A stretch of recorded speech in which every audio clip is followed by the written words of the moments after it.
दुख की रातें चाहे कितनी भी लंबी हो, कितनी भी बलवान हो, वो सुख के सूर्योदय को होने से रोक नहीं सकती।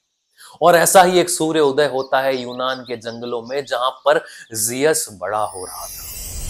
जब जियस बड़ा हो रहा था तब उसने तमाम कहानियां सुन रखी थी उसके पिता क्रोनस के बारे में, उसके क्रूर पिता शनि के बारे में, जिसने एक एक करके जियस के सारे भाई बहनों को मारकर खा लिया था। जियस इस बात से बड़ा परेशान था कि वो कुछ कर नहीं पा रहा है। लेकिन जब जियस बड़ा हो जाता है तो एक दिन वो ठान लेता है कि अपने बाप से वो सब बातों का बदला लेगा, सब बातों का हिसाब मांगेगा। और उसी हिसाब को ध्यान में रखते हुए जियस एक दिन जंगलों को छोड़ता है और जंगल से राजधानी में चला जाता है, जहां पर शनि का राज है। राजधानी में जाकर जियस लोगों से बातचीत करता है, राजमहल में चला जाता है, वहां पर लोगों का विश्वास जीतता है और एक दिन क्रोनस का भी विश्वास जीत लेता है। उसी विश्वास के नाते क्रोनस को जियस एक दिन जहर भी खिला देता है। जैसे ही क्रोनस वो जहर का प्याला पीता है, उस जहर के प्याले के साथ उसको उल्टी होने लगती है और उल्टी के साथ निकलता है वो बड़ा सा पत्थर, जो बहुत सालों पहले क्रोनस ने यह समझकर खा लिया था कि वो उसका पुत्र जियस है। उसी पत्थर के साथ निकलते हैं वो सारे भाई बहन जो जियस के अपने थे। जियस अपने भाई बहनों को मिलकर बड़ा खुश होता है।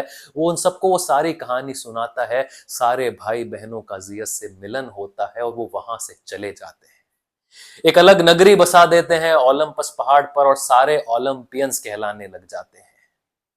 वो सारे देवलोक बसा देते हैं।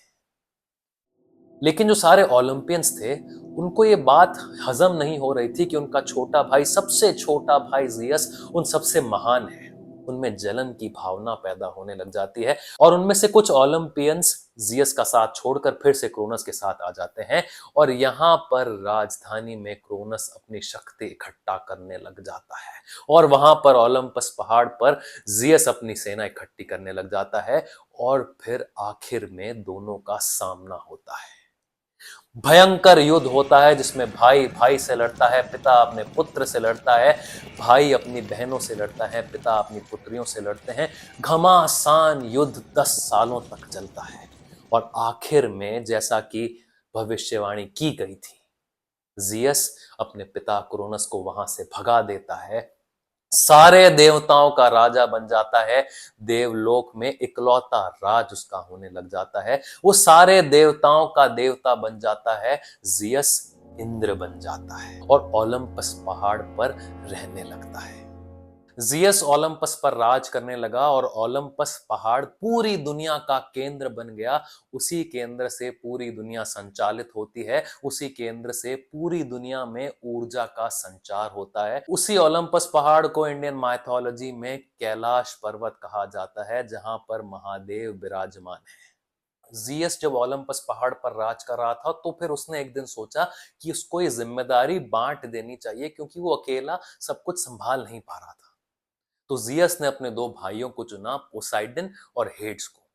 पोसाइडन को समुद्र का राज सौंपा गया और पोसाइडन को इंडियन माइथोलॉजी में वरुण देव कहा गया और हेड्स को अंडरवर्ल्ड का राजा बनाया गया, अंडरवर्ल्ड जिसको इंडियन माइथोलॉजी में यमलोक कहा जाता है।